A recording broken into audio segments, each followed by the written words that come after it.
makers and market movers. This is The Pulse with Francine Lacqua. Good morning and welcome to The Pulse. I'm Tom McKenzie in London, stepping in for Francine. Here's what's coming up on today's programme. European stocks fall on growing speculation the tech rally may be running out of steam. It comes after Nvidia fell into correction territory, shedding $430 billion in value in 3 days of trading.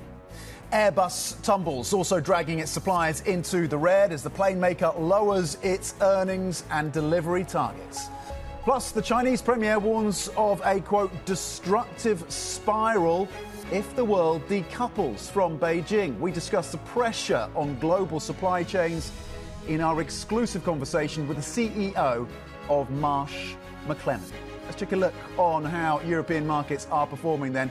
Yes, Airbus and its suppliers are a drag, as is the tech sector. There's a shift, it seems, into the value stocks, energy, utilities, seeing some upside in an otherwise pressured European session. Currently, across the benchmark, you're seeing losses of just shy of 0.4%. And if we can get you the regional map, we'll show you the breakdown, because the FTSE 100 here in the UK is performing slightly better than the rest of its partners across the Eurozone, currently posting very modest gains of just shy of 0.1%.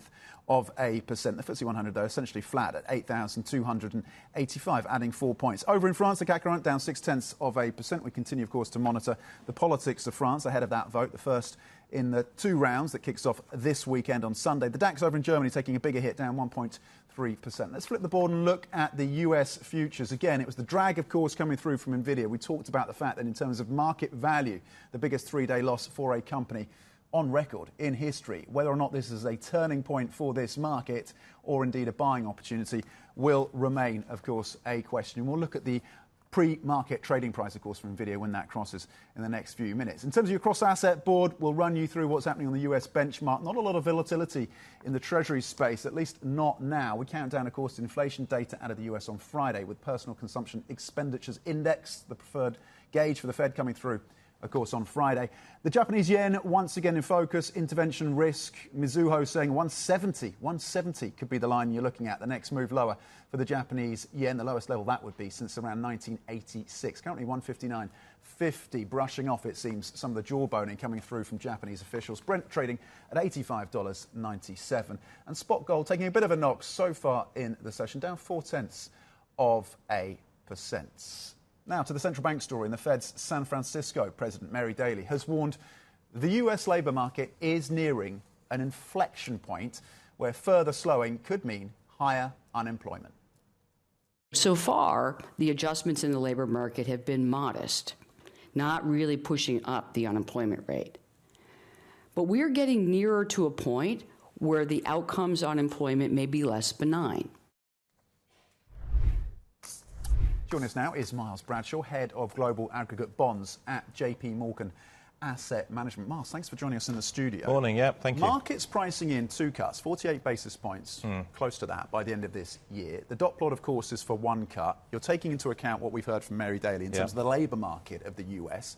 What are the markets pricing in when it comes to potential further softness in the labour market in the US? Unemployment 4%, but maybe there's further to go on that front. Well, I think the markets are pricing the Fed to be cutting rates in line with the fall in inflation. That's the first thing. And then obviously we've got the PCE inflation data coming up on Friday, and that's largely known. And we've had a moderation in the labour market. And that's really been seen by a fall in labour demand, slightly decline in wages, which is all consistent with the Fed easing rates in a gradual fashion. That's what the market's pricing, September and broadly December. I don't think there's that much difference between the market and the Fed. As we saw at the Fed, the dot plot is between 1 and 2 cuts this year. So really critically, it depends on the next couple of inflation prints, whether they're actually going to be cutting in September. I think it's likely. And then the risk is that the unemployment rate or the labour market deteriorates at a slightly faster pace. And that's going to see the Fed cutting rates much more aggressively. The market is not pricing that. What would that look like? What would the levels you'd be looking at? What would be the metrics that you would be looking at that tell you, OK, they're going to have to go harder? Critically, it's the payroll data. I mean, you look at the holistic labour market data, you look at initial claims, they're sort of broadly tracking levels they were tracking in 2018, 2019. The unemployment rate has edged up a little bit. We're all looking at the SARM rule, which suggests that if unemployment goes up by more than about half a point, it tends to move in a non-union fashion. But it's not a rule, it's an empirical observation. So really it's going to be about the payroll data. And if the payroll data decelerate, that would be consistent with a lot of other data that show a waning in labour market demand, and that would see the market pricing in a faster pace of cuts. It's not to ignore final sales. You know, the key thing is about the overall balance of the economy, not the labour market in isolation. So, you know, it has to be considered with the whole data, but the payroll is the key one. So we scrutinise the payrolls data, but if we go back to your assumption, your consensus, or at least your benchmark at this point, your baseline at this point, which is 2 cuts from the Fed starting in September, followed by December. Yep. How much of that is priced in? Does that first cut in September trigger a bond rally? And if so, which part of the curve is going to be most reactive? It depends on the messaging, but I think more important is the data than necessarily the cuts. So I think from my perspective, the bond market looks compelling value. You know, 2 cuts priced is broadly what the market's pricing, with them pricing broadly a cut every quarter. That looks quite reasonable. The risk that the Fed start raising rates looks very low. We've seen inflation fall very quickly. We've seen the Fed's own rhetoric be along the lines of holding rates for a longer period of time, so that seems a low risk. And so really the question is, if the labour market deteriorates at a faster pace, what positions do you want to put on today? And for me, I think the key thing you want to be overweight is the front end of the bond market. You want to be putting on yield curve steepeners, because if the labour market deteriorates at a faster pace, we could easily be looking at 200, 300 basis points of Fed rate cuts. And that's how you're going to get excess returns on your fixed income portfolio. Where would that take the 2-year then, if that's what you're looking at? 473 right now on the 2-year. Well, the 2-year could easily be down in the 2% type of level, but that's contingent on... That's by this time next year? What kind of time frame? I think so, yeah, because the market will be very fast in terms of pricing a much sharper pace of cuts. But I want to emphasise this is all contingent on the economic data actually deteriorating at a faster pace, and that's not our core expectation. The core expectation is actually Fed rate cuts, quarterly pace, enables the expansion to continue. It's a critical ingredient for the soft landing scenario, which is the expansion continues, we don't get a recession, and you have a slight pivot and adjustment of monetary policy which supports easier financial conditions and continued expansion. What do you do with French sovereign debt at this point? So the spread on the benchmark 10-year 080s versus the Bunds is about that 80 basis point level. Does that look attractive to you? Some guests we've spoken to said you need to get to 100 basis points above before you dip back into that market. How are you thinking about French? Yeah, I mean, it's a very good question. We're dealing with a sort of situation that we've been dealing with elsewhere, is that macro supports carry trades, and then you've got these political risks. And I think for the market, the first thing is, what government are we going to get? How does that increase uncertainty or not? And I've seen the recent comments from the RN suggest that if they were in charge, they would continue with a more moderate, and I heard your previous speaker, sort of mimicking what we've seen in Italy with a moderate economic policy and not large fiscal expansion. And I think the other key risk is obviously a hung parliament, and I think, again, that's not about fiscal expansion. So I think those 2 scenarios do support stability, let's call it, in the European sovereign complex. Is France the best place to benefit from that? I would say there are other places that offer better risk reward. You know, Italy has double the spread of France. Italy has already got a far-right government, has already got the moderate economic policy. So I think Italy will match any rally in French spreads. And if you have uncertainty in France, I think, again, that, you know, Italy isn't going to underperform France in a sell-off. So I think they're a better place to invest within Europe, you know, Italy being one, Spain being another.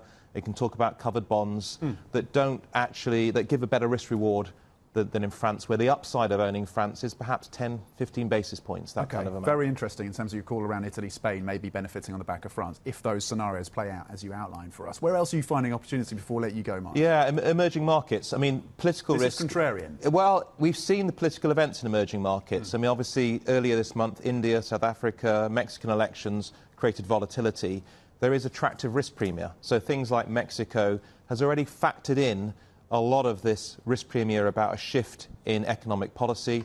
I'd argue Brazil is also attractive. Again, there we're capturing risk premium associated with a shift in the government's fiscal approach and a shift possibly in the potential composition of the central bank. So I think keeping powder dry to buy into markets that have sold off because of uncertainty is the best strategy at this moment. And then when that uncertainty is priced in, it's time to be actually buying those. Myles, fantastic stuff. Always appreciate you coming to the studio. Really, really interesting insights. The 2-year potentially at 2% with the caveats, of course, that Myles laid out there. And potentially looking at Italy, Spain in terms of the sovereign debt upside if you get some scenarios a little bit more benign when it comes to the French political evolution. Myles Bradshaw, of course, head of global aggregate bond strategies at JP Morgan Asset Management. Let's check in on the pre-market pricing for Nvidia, of course, given that rout that we've seen in the maker of GPUs and AI chips, of course. Down currently at 1.3%. So the sell-off, it seems, continues for Nvidia after the historic moves wiping off about $430 billion US dollars. Now back below Microsoft and Apple in terms of market cap, with the market cap just shy of $3 trillion. It's got a 2 handle once again in terms of total market cap of Nvidia, but it seems like there's further pressure on that stock as we lead up, of course, to the open in the US. We'll keep across that story for you. Coming up, how effective are sustainability disclosures and why are investors demanding them? We're going to speak to the chairman of the International Sustainability Standards Board. That is next. This is Bloomberg.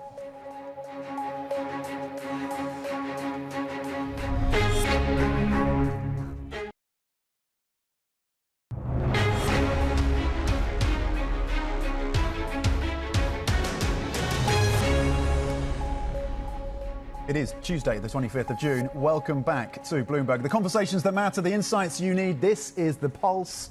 I'm Tom McKenzie in London. Now, Korean chemical manufacturer LG Chem says the Inflation Reduction Act would not be impacted by a Trump presidency. Speaking to Bloomberg, the company's CEO says he doesn't expect changes in US sustainability spending. I don't think fundamentally the spirit of IRA and the framework of IRA will not change because fundamentally what it's looking for is to induce more local production in the United States, induce more foreign capital into the United States to localize the supply chain, to secure enough source of supply. So I think the fundamental framework will stay the same. However, there may be some slight changes here and there, and that's maybe inevitable in the midst of administration change. LG Chem's Shin Hak-chul there on why he believes Biden's signature climate law will remain unchanged. Let's broaden the conversation to discuss sustainability disclosures and why investors are demanding them. Very pleased to say I'm joined by Emmanuel Faber, chairman of the International Sustainability Standards Board, the ISSB. Emmanuel, thanks for joining us in the studio. Let's start with the question of how much success you and the team have had in terms of persuading countries. You've been around the world, traveling around the world, trying to persuade countries to adopt ISSB standards into their national rules, their national terminology. How much success have you had? How much uptake is coming through on that front? Thanks for having me, Tom. It's great to be here to report on the progress of ISSB standards by the IFRS Foundation. We started at COP26, that was 2.5 years ago. We've published our first 2 standards, the general accounting rules for climate and other sustainability issues, and the climate standards exactly 1 year ago, which we launched here in London. We are 1 year after, and we already have more than 20 jurisdictions, countries, that have decided to adopt the standards, which means basically 50% of global GDP, 50% of greenhouse gas emissions. I would never had anticipated that it would go so fast, so far, and I think the reason is because these risks and opportunities are real. Investors want to understand about them, and companies want to express. So 20 nations signing up in a relatively short time frame, as you've outlined. Yeah. Who is missing from the list that you'd like to add? What's your target? There are a lot in the global south, of course. I mean, we've got jurisdictions like Nigeria, Bolivia, Sri Lanka, Bangladesh, and others, which is absolutely great because you cannot have a sustainable business model globally or macroeconomics without having an inclusion of all in the supply chains. Those supply chains are really global. And so you need to have also those emerging economies, smaller economies, et cetera, et cetera. But they're still missing probably 100 on one side. And they will come over time. Given the gravitas and the gravitational force that has started with these 20+ jurisdictions. What is the kind of resistance you might face from some countries, or reluctance if that comes through? I think it's a matter of investment because financial statements are now in place with the work of the IFRS Foundation, which hosts our work and which is a public good entity that has provided accounting systems across 140 different countries in the last 25 years. Financial statements don't, because of their rules, useful rules, they don't allow to express all the risks and opportunities that are down there in the supply chains, that are in the mid to long-term horizon, yet companies want to be able to express that. And this is why there is success behind what we do. Yet it is an investment because you need to understand where your supply chain is. You need to adopt this new language. It's full of estimates. It's many things that I think the CFOs, the chief investment officers, the chief investor officers as well need to grasp. The assurance profession needs to be there, of course, because the very special aspect of our accounting language for sustainability is that it will be assured.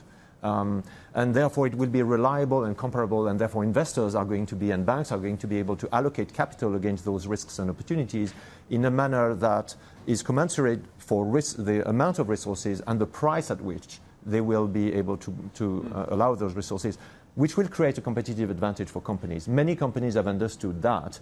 But the resistance is, and again, in the fact that it is an investment. It's probably a 1 to 2 year investment learning process before it really starts coming. And we know it's going to be a journey. A big question, of course, is how you get that global uptake in terms of agreement, in terms of the terminology, in terms of reporting and aligning. And a number of organisations, including the ISSB, have got together to try and align and work more closely together. How much progress have you made on that front? What does it mean for companies? Well, I think, and again, probably the best that I could say is that this 50% of GDP, global GDP, is now locked from a commitment by jurisdictions to progress on their journey towards the adoption of the standards. So it means in at least half of the global economy, if they get there in a couple of years' time, there will be a common language about those disclosures that you can describe as part of your financial reporting to investors and to banks. And so now there will quite quickly be a cost for not joining. Yes, it is an investment, but if you stay outside of that, or if you develop as a regulator a specific language that is really yours without fundamentally using that baseline that we provide, you could always add more if you want to, but making sure that there is no carve-out to this baseline is fundamental for investors and for banks to understand all the risks and opportunities. And therefore, there will gradually be a cost of not joining as long as the gravitational force continue to build around the momentum. There's a gap, there's a difference, isn't there, between disclosing and then taking action? And I'm drawing on your experience as a former CEO of a major company, Danone, of course. When I ask this question, does it need to be legally built into the system? There are legal ramifications for companies that do not take action. There are consequences, fiscal, legal consequences. Would that be something you'd advocate for? It's not my role. It's not the role of ISSB. We provide disclosure, which provide transparency. We're not asking companies to take action. We're asking them if they take action, or if they say they take action, what kind of action, and precisely describing their action in a manner that is comparable to their competitors, so that investors can understand who is going to be more resilient, at what cost. If you take, climate, water is an issue already, will be even more. Two competitors that are willing and saying that they plan to increase their market share.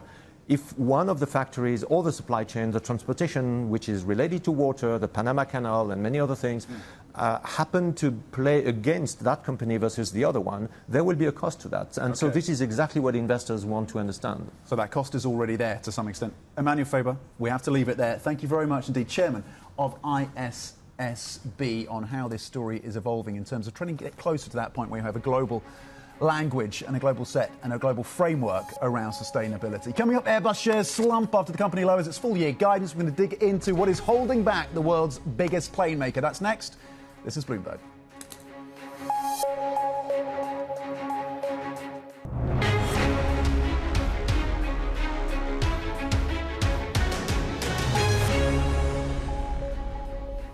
Welcome back. Let's bring in Benedict come on now, because Airbus shares are down heavily, close to 11%, on the back of a change to its guidance, a cut to its guidance. Benny Campbell standing by, Bloomberg's global aviation editorial leader. Benny, what's going on at Airbus? Well, a lot of negative things going on at Airbus. They came out with that profit revision last night. It was a pretty wholesale cut across the board. They reduced the number of planes they wanted to deliver this year to 770 from 800. They cut their cash forecast. They cut their operating profit forecast. They cut their longer-term production forecast for the A320 aircraft. So really, quite a wholesale downgrade here. A lot of analysts quite spooked by this. You're seeing it in the stock reaction this morning. Airbus shares down 10%. That's a really steep drop for a company of this size. And you're seeing it not just with Airbus, but there's also sort of collateral damage. Safran, the French engine maker, they're down. You see MTU in Germany are down. So really across the board, quite a bloodbath. Benny Campbell, Bloomberg's global aviation editorial leader on Airbus. Thank you. Coming up, we're going to focus on supply chains and geopolitical risks with the CEO of Marsh, McLennan. That's coming up. This is Bloomberg.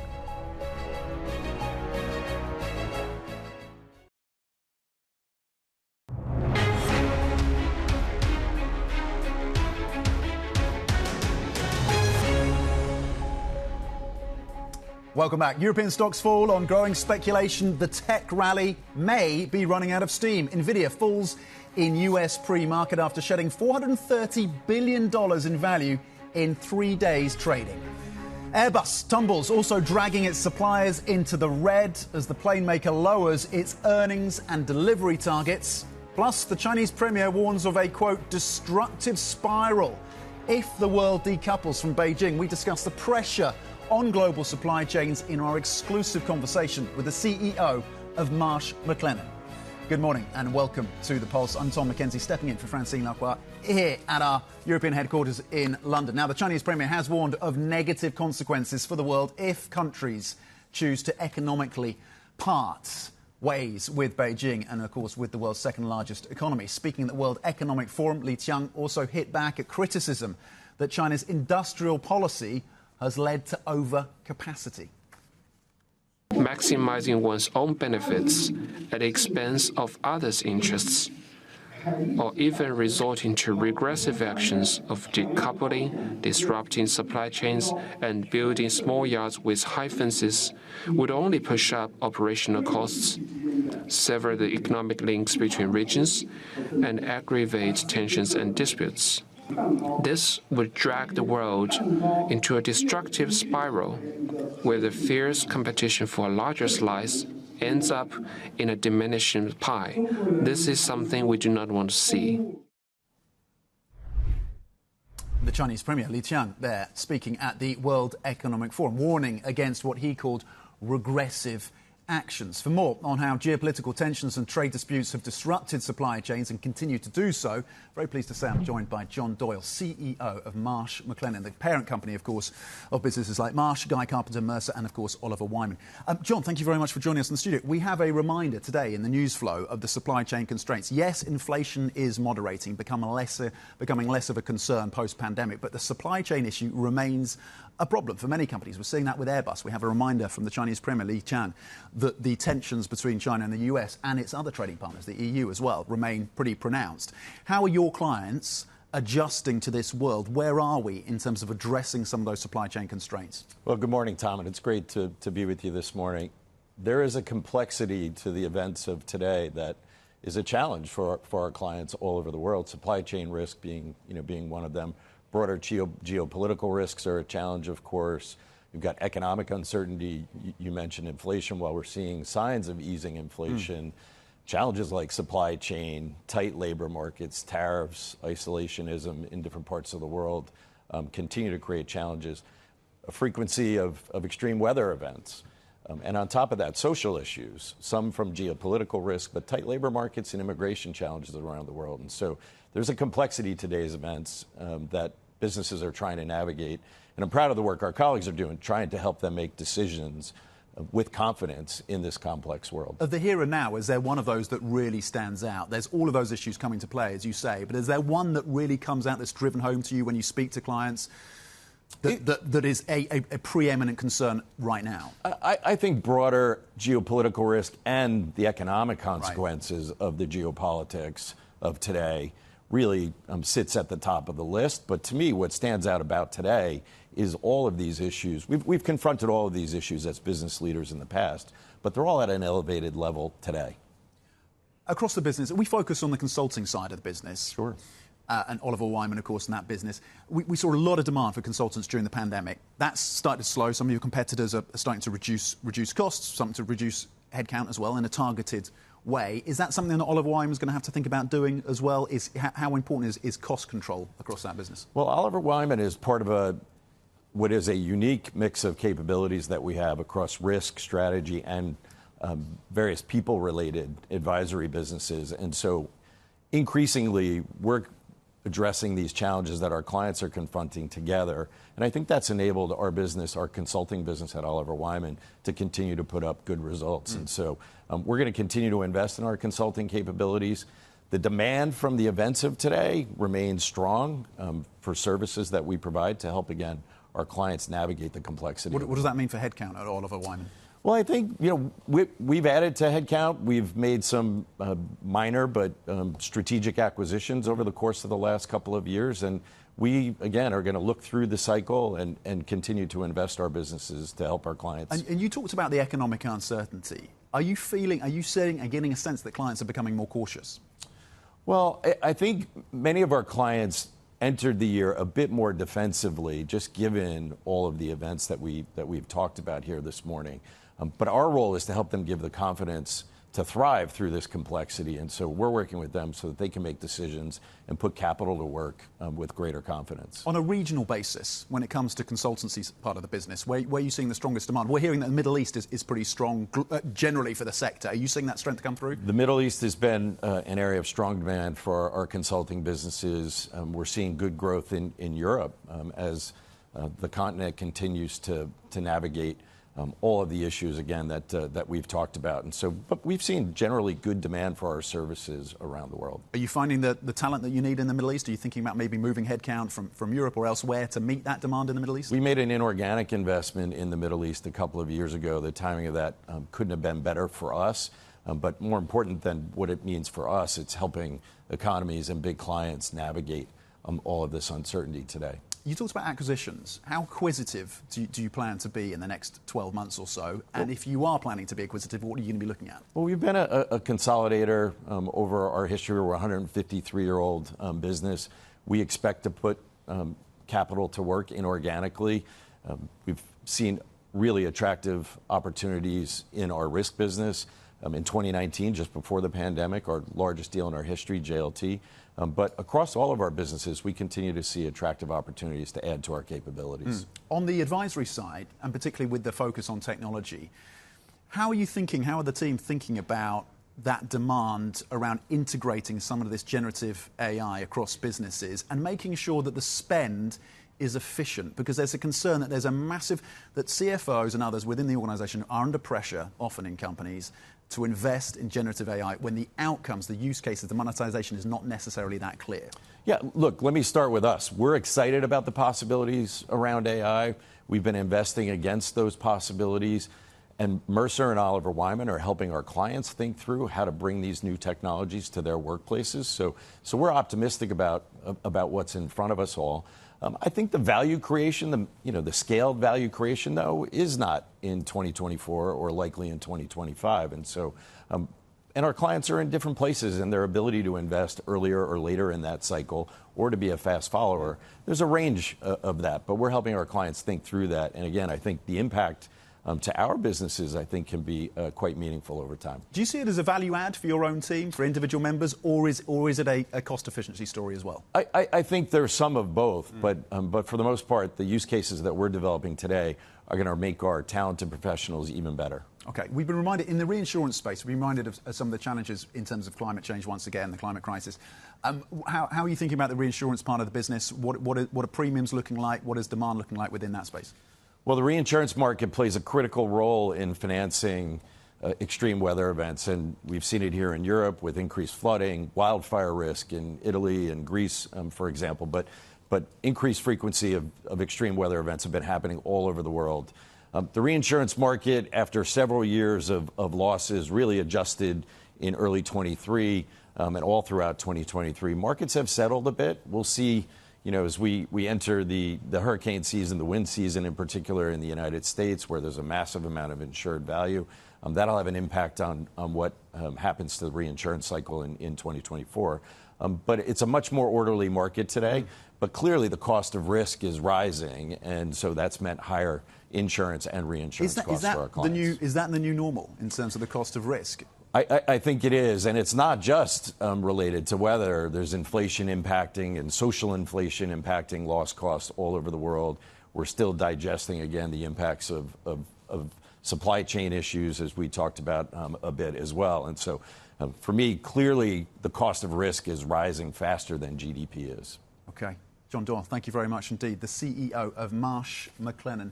On some of the supply chain challenges, inflation, of course, continued concerns about the global economy and how it adjusts to some of those challenges and how corporates are thinking about insuring against those risks, of course, as well. Coming up, we're going to look at what's behind the Nvidia sell-off. It continues pre-market. It's raised more than $400 billion from the company's market cap. What does it tell us about appetite around the maker, of course, of AI accelerator chips? That's next. This is Bloomberg.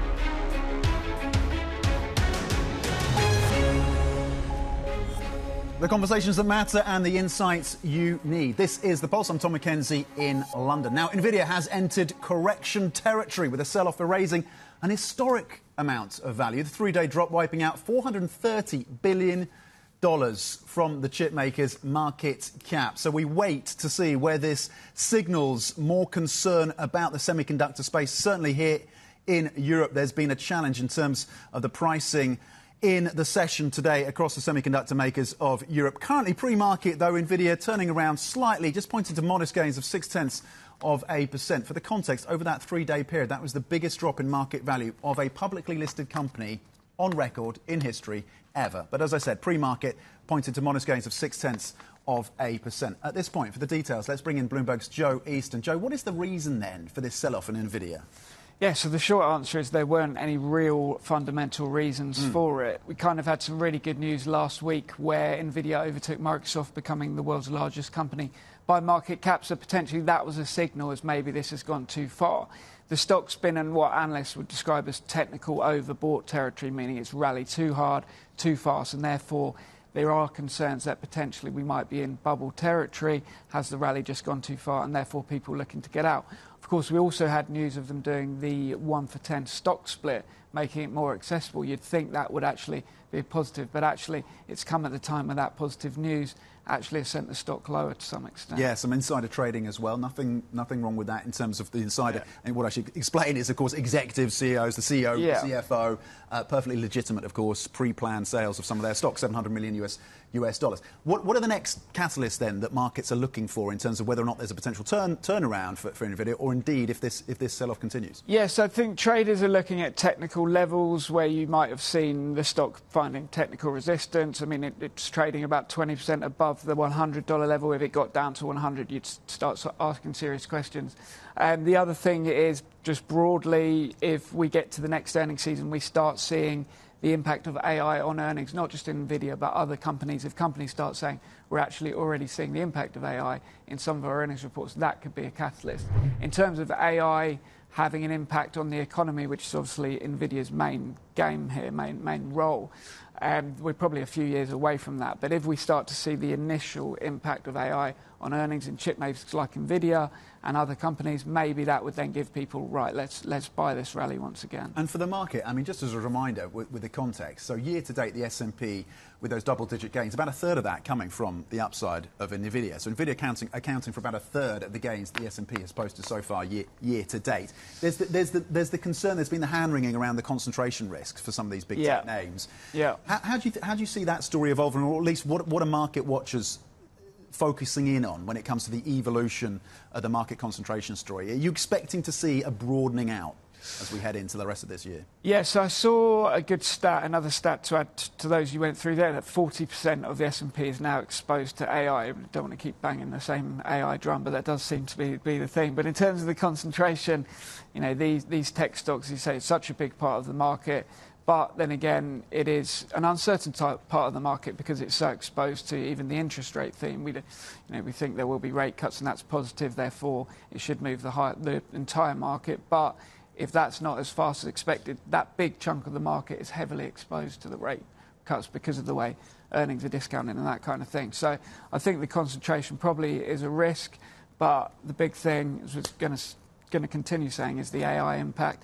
And, almost half of the S&P 500 now has a stake in the AI outlook. OK. Joe Easton, thank you very much indeed from my equity team on what is moving and playing into this Nvidia story, with the stock now pre-market pointing to gains of 0.9%, just shy of 8% in terms of the gains for Nvidia pre-markets. Coming up, investment firms have been boosting their exposure to infrastructure and energy. We look at why the chairman of sustainable infrastructure investor Actis and the focus of that business, how they're investing their investments, and how that story is shaping up. That is next. This is Bloomberg.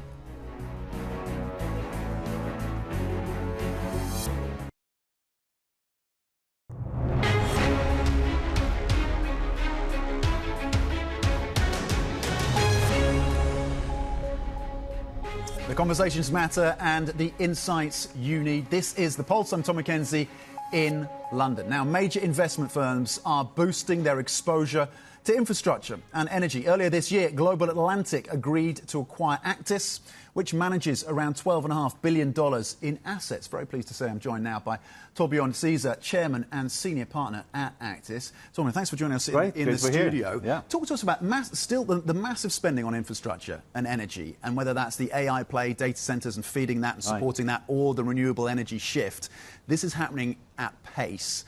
How is Actis playing a role in that? What is your role, the centrality of Actis within those shifts? I mean, the whole energy transition is, of course, an absolutely massive, colossal challenge, but also an opportunity. And if you're thinking what we are focusing on, so we focus on the non-US, non-EU markets. That's where you have 85% of the world population. And we have 2/3 of the opportunity set in infrastructure and in energy transition. While you only have 1/3 of the capital chasing it, I mean, 2/3 are busy chasing the opportunities in US and Europe. So that creates, very, very attractive investment proposition for us in those markets. But clearly, energy transition is there, and it's just, more important than ever in the markets where we invest in. So you have more space to play, less competition, arguably. What are the risks, though, in investing in some of those environments? How much political assurance do you need before you put capital to play, and how much of that is a question amongst your investor base? I mean, I think that if you look at risk, it's a question of supply and demand of capital and opportunities. And if you take those stats that I said there, do you want to be in markets where actually the product you're selling, electricity, is in short supply? Or do you want to be in a market where it's actually an oversupply of electricity and you depend on the regulators to make sure that you have a priority? In our parts of the world where we invest, people are desperate to get their hands on the electricity. I mean, I think that's the best risk mitigation of everything. So which parts of this ecosystem, which parts of this sector are providing the most opportunity for Actis right now? Right. I mean, we are across the whole energy transition, in digital transformation and supply chain reallocation.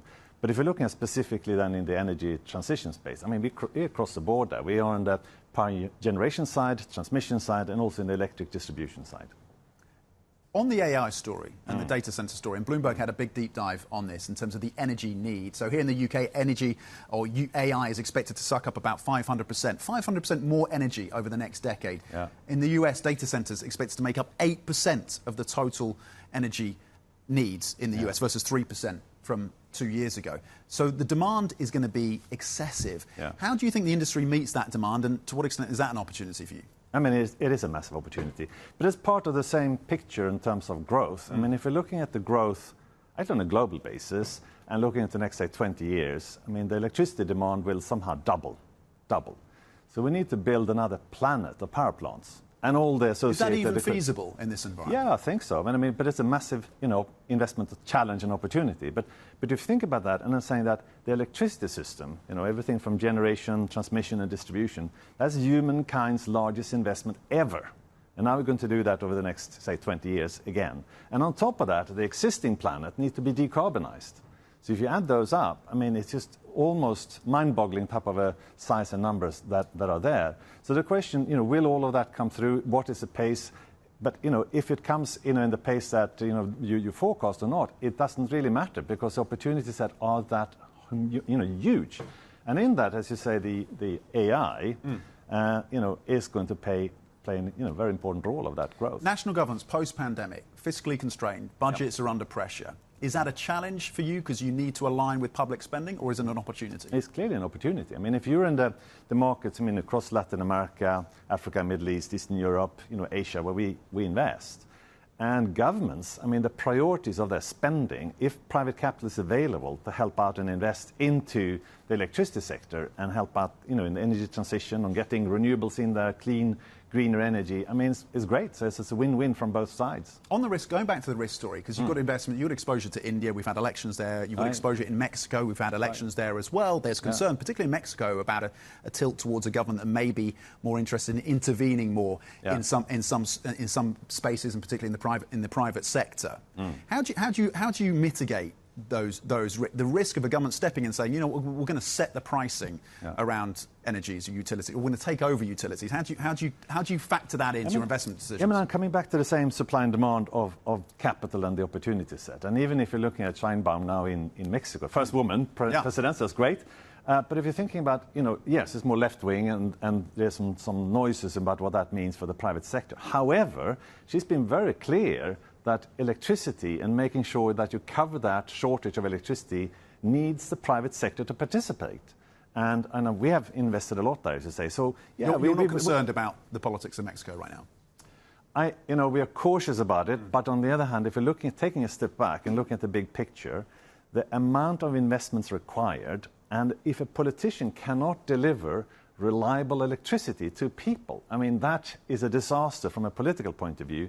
So they need and want the private sector to come in, participate, help out, and making sure that delivery of electricity happens. You're in the process of being absorbed by General Atlantic. Where are we in that process? How's the integration going? What does it mean for your business? Yeah, and that's great. So much looking forward to join forces with Bill and the team at General Atlantic, and we will then through that become a stronger platform. We'll continue what we're doing, but so we then can offer solutions to our customers. So if they want growth equity or more venture, or if they want credit or tech investment into the climate space, or for us, what we deliver in infrastructure, boring, stable, contracted, cash flows. So that means that the LPs can then get an opportunity to have a variety of risk return products. Okay, you didn't make it sound boring, Torbjorn. So thank you very much for coming to the studio. We appreciate it. Torbjorn Caesar, Chairman and Senior Partner at Actis. We are going to keep across, of course, the Nvidia story for you, and of course the supplier story when it comes to Airbus with that downgrade and the stock hit to Airbus, but also its competitors. We watch, of course, Boeing and its supply chain as well. Airbus currently down 10.5%. Pre-market, Nvidia turning around, looking at gains of 1.3% after, of course, wiping out around 430 billion in market cap in the last 3 trading days. We keep across those stories for you. The brief is next. This is Bloomberg.